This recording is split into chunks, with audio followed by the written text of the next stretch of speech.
Welcome to ESOT's Transplant Live platform. If you are a transplantation professional anywhere in the world looking for high quality education, you've come to the right place. Because ESOT aims to inspire, connect and innovate the global transplantation community. We do so by creating the most attractive educational content. Through face-to-face meetings like the ESOT 2019 Congress right here in Copenhagen, in print and through this online platform that you have already discovered. And right now you are participating in something truly unique in the transplantation community because we will be live for 24 hours during the 4 days of the ESOT 2019 Congress in Copenhagen. And what can you expect? Well, obviously we take you live into the halls where the sessions are taking place, giving you the latest insights in the field of transplantation. We will also show you recordings of other sessions that are going on in parallel. We'll show you interviews and reports with some of the key thought leaders and opinionators that walk around in this Congress. And in between, we'll show you some great examples of the education that you can find in the Transplant Live platform and some of the best sessions of the Congress in Barcelona 2 years ago. So don't be selfish and share the URL esottransplantlive.org with all your friends and colleagues and tell them why you decided to sign up. And then just keep your browser open, you start once, stay tuned because it's happening right now.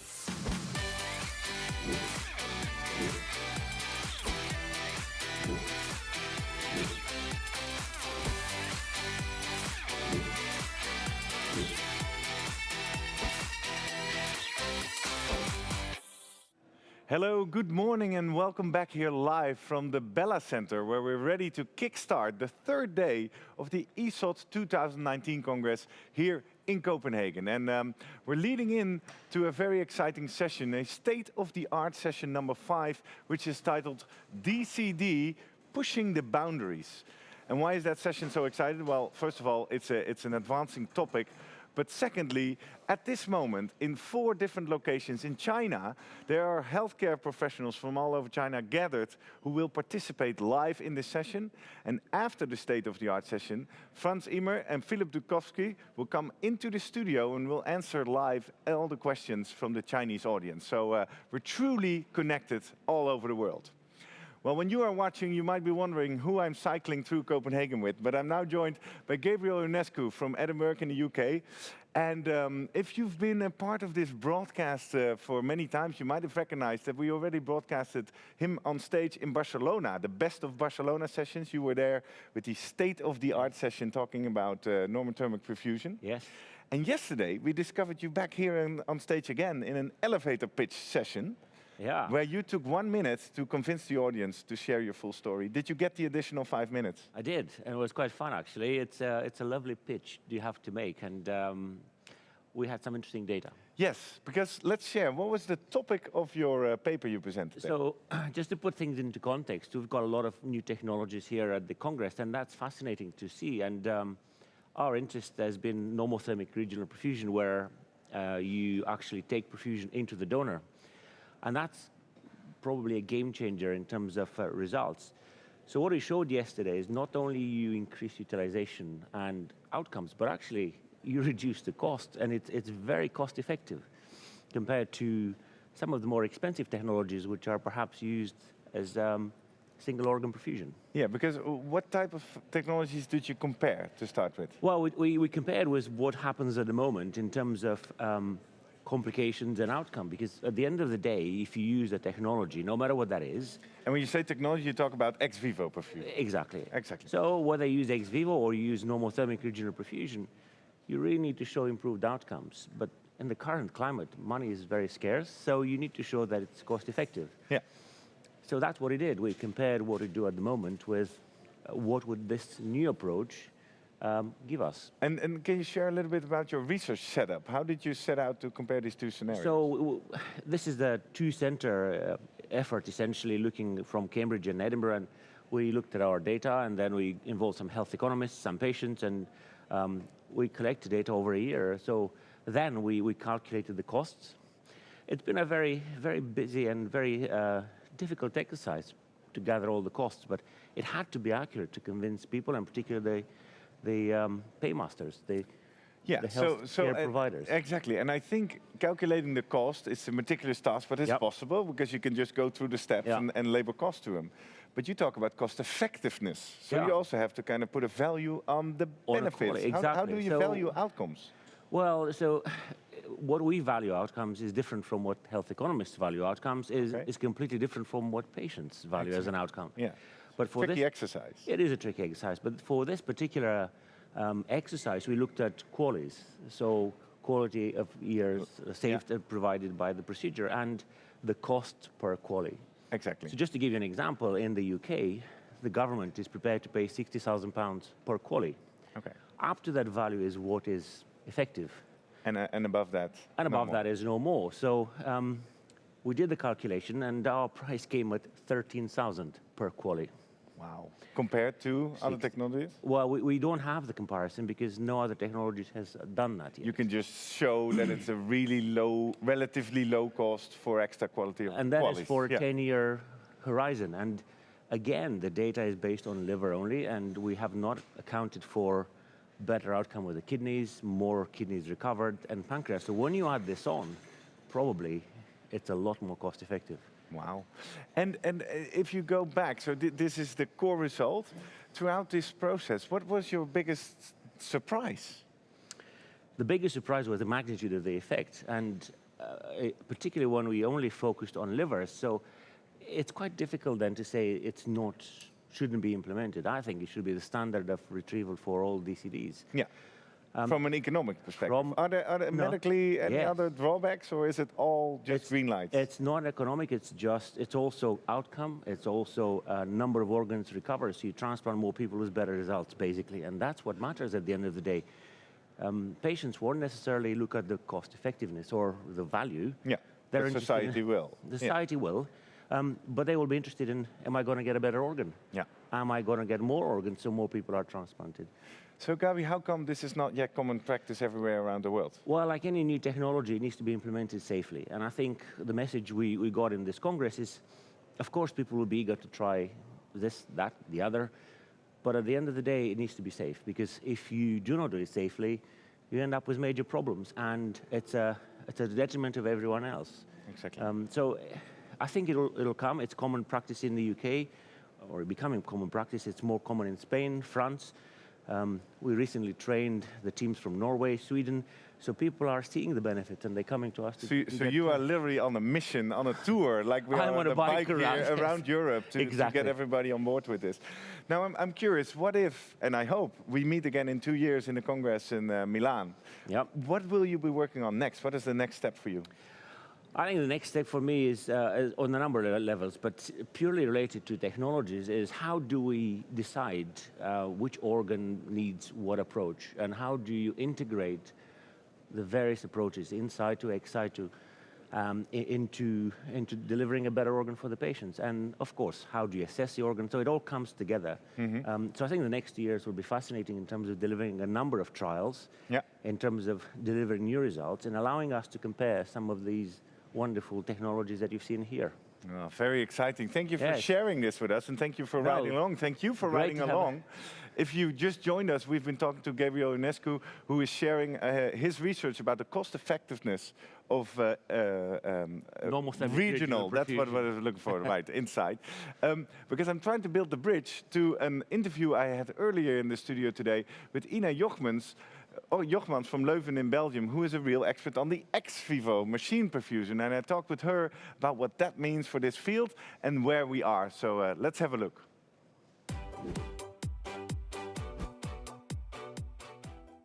So I'm now joined by Ina Jochmans from Leuven in Belgium, who is an expert on one of the key topics being discussed here at ESOT Congress in Copenhagen. Machine perfusion, Ina. Yeah, yes, indeed. Organ perfusion. Organ perfusion through machines and technologies. Why is that topic now the talk of the town? Why is it exploding? I guess because over the past 15 years, some pioneers have invested a lot of time and energy in developing this technique, because we've seen that static cold storage is becoming too simple for the type of organs that we're currently preserving. And what organ perfusion actually offers us is a platform to not only preserve organs and perhaps even preserve them in a better way, but we can also assess their viability, so actually take them for a test drive, like you would do for a used car. And what we're also seeing is emerging technologies that will probably be able to help us repair and recondition an organ during preservation, and the last two bits are unseen in transplantation. And over the past 15 years, those technologies have actually reached the stage where they can enter clinical trials and actually enter clinical practice itself. So that's what we're seeing, that turnaround now. That's been a technology that's currently being picked up by the Transplant Society. Exactly, and it basically means it takes off the extreme rush from the organ being ex vivo that used to be in the past, and creates a new phase. Yes, that would be one. That would be one potential thing.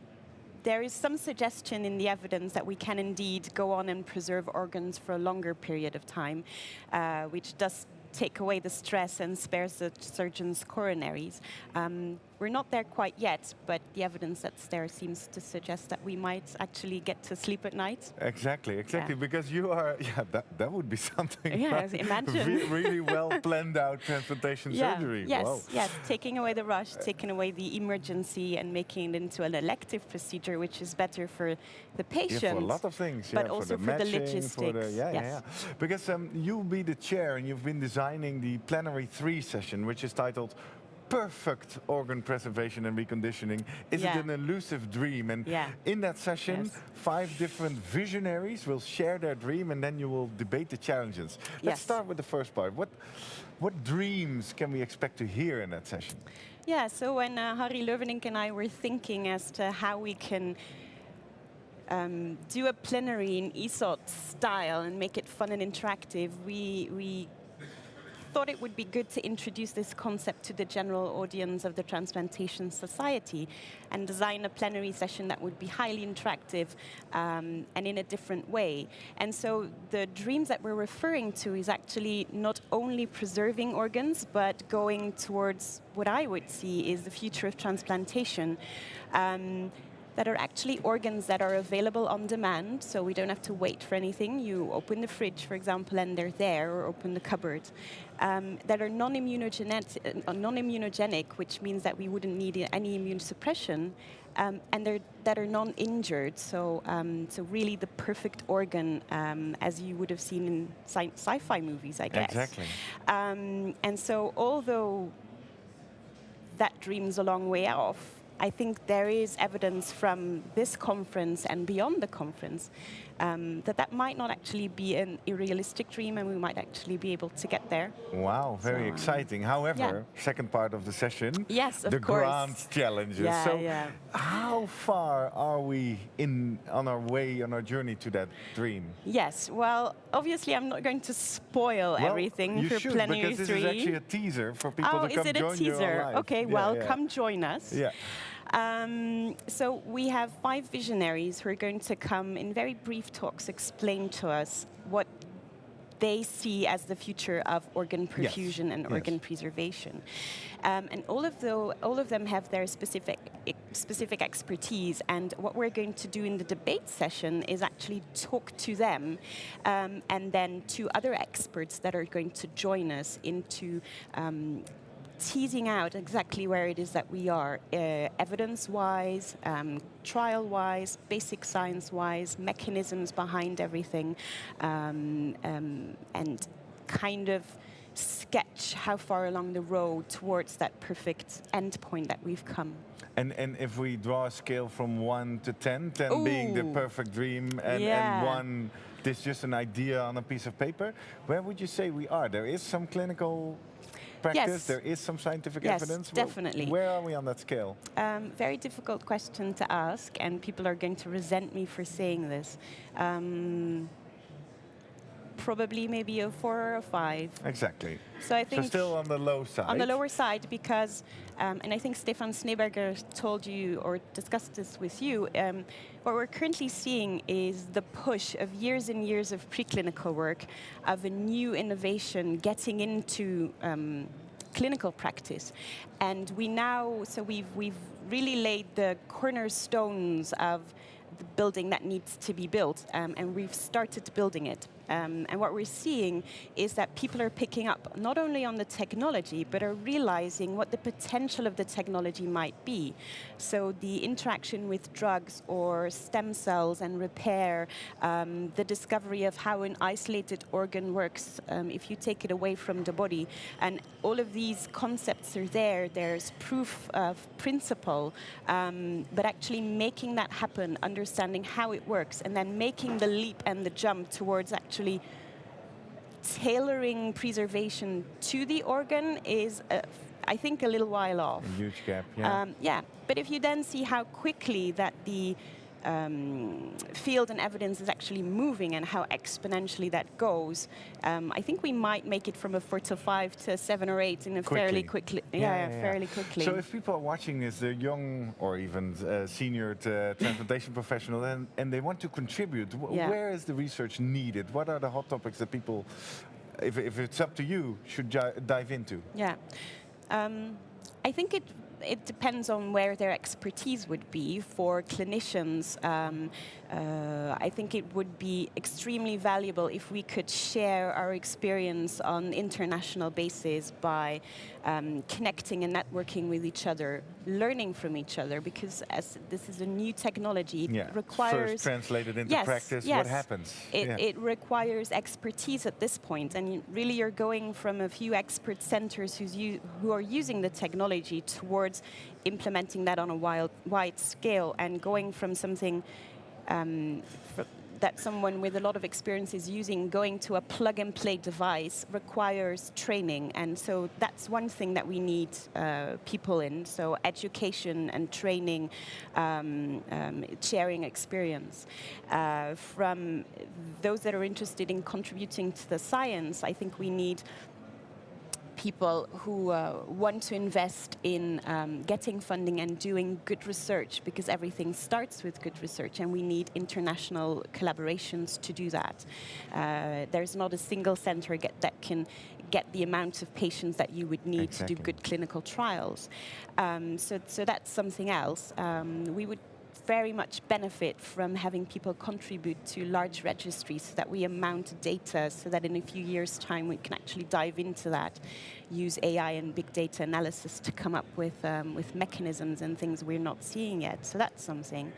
And if you're a basic scientist who's interested in mechanisms of ischemia reperfusion injury or immunology, I think this offers a unique opportunity to study your field in a well-controlled, isolated environment. So I think there's something for everyone, really. Exactly, and there's a very clear call to action: join the movement, right? Yeah, in one way or another. Absolutely. And keep sharing. Yes, we need you. Very exciting stuff. Ina, thank you very much for sharing this. Yes, thank you for having me. We look forward to follow you on your sessions. And if you missed that plenary session, you know that it will be available on ESOT's educational platform, Transplant Live. So if you haven't done so, sign up and look back. Absolutely. Thanks very much for having me. Thank you.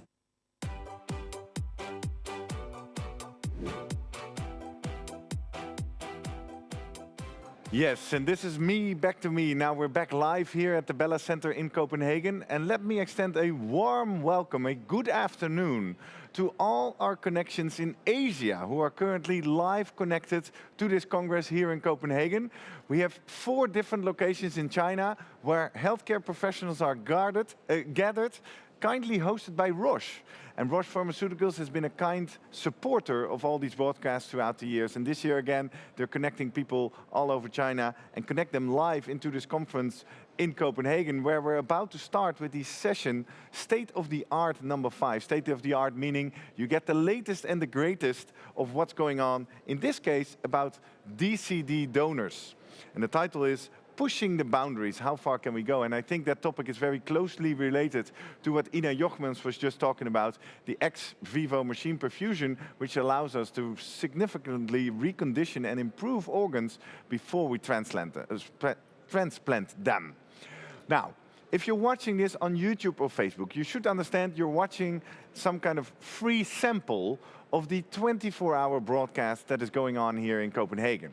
If you want to stay tuned, if you want to be taken into the rooms where all the sessions go on, make sure you hop over to ESOTtransplantlive.org. This is a website where the ESOT educational platform is hosted. And you can find there a lot of things. You can find this live broadcast there for 24 hours a day. So no matter where in the world you are, what your time zone is, you can follow along all the big sessions here in Copenhagen.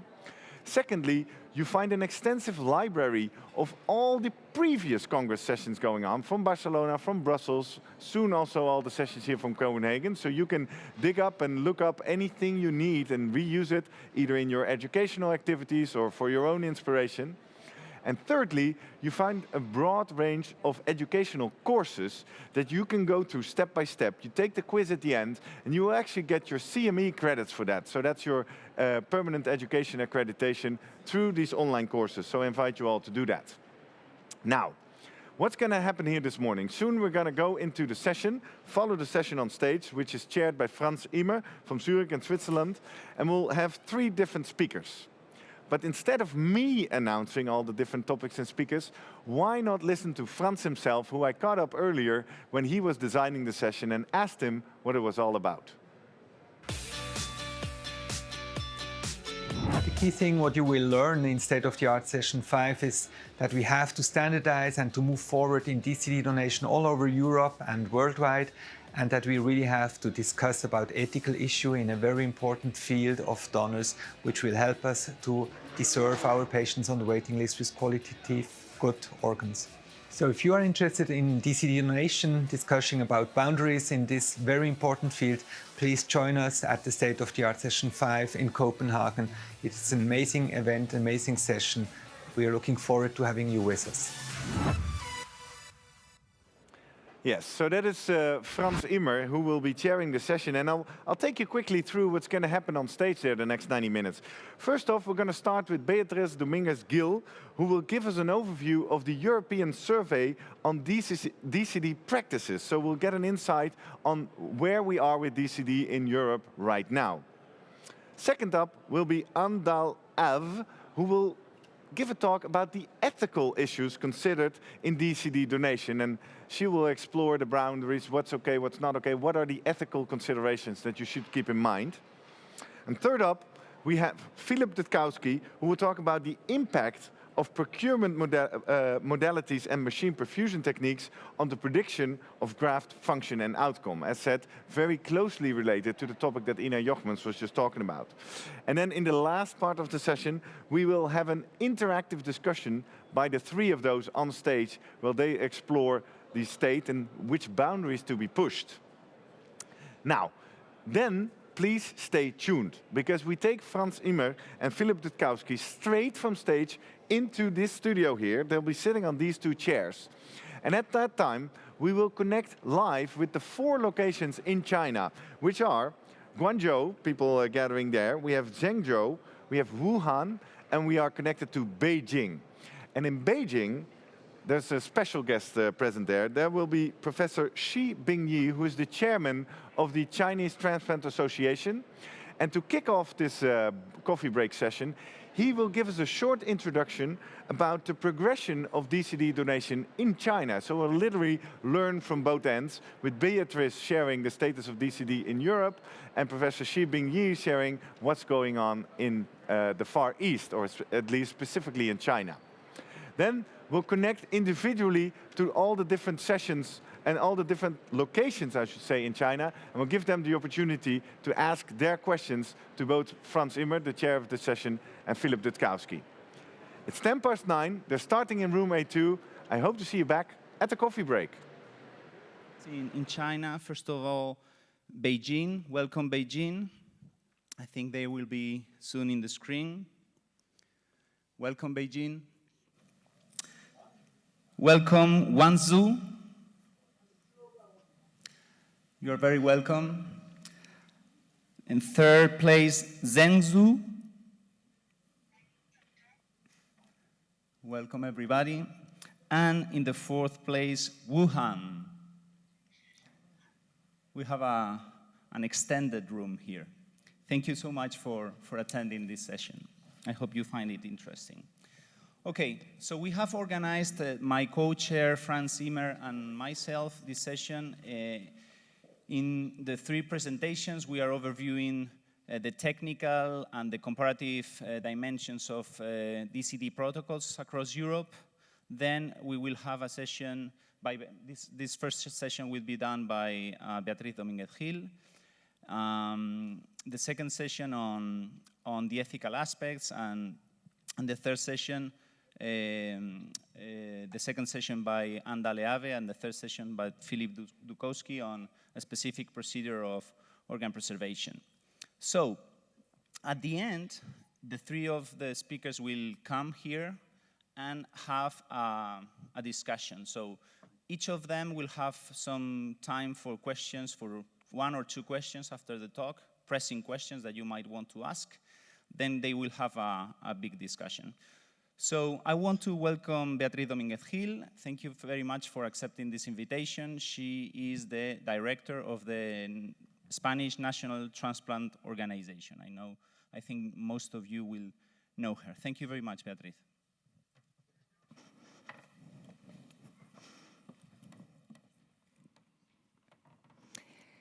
Good morning, everybody, and thanks very much to the organizers for their invitation to share with you the results of a survey that we have conducted at the Committee of Transplantation of the Council of Europe, the CDPTO.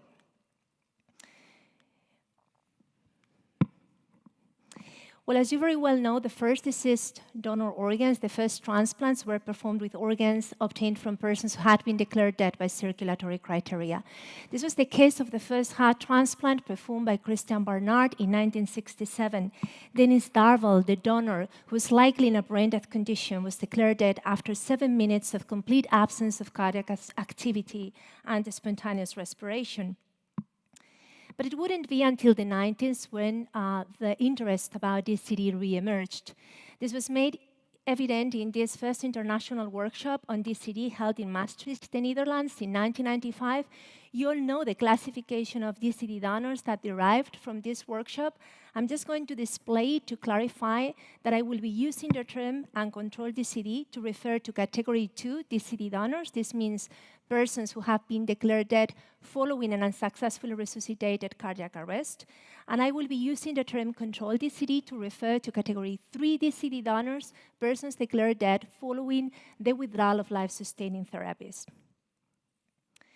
What is the situation of DCD in the world? This is a map from the Global Observatory on Organ Donation and Transplantation, where you can see how of 37,000 donors reported to the Global Observatory in 2017, almost 8,000, 21%, were DCD donors. You may wonder where these DCD donors come from. Well, 50% of them come from China, and I'm glad that we have a Chinese audience there. But 25% of these donors come from Europe. Now, if we dig into the circle, we know the situation is really very heterogeneous. This was made evident in this study that was conducted by the CDPTO and published in Transplant International in 2011, where we identified 10 countries in green that had a DCD program at a time. There were several countries that were planning to start DCD, which are colored in yellow. And what we revealed in this study is that the type of DCD developed and the procedures applied were really very variable across countries. This paper is still being referred in the literature to describe the European situation. But we know that it's not updated any longer. In fact, we know that DCD in the European setting has been moving extraordinarily fast.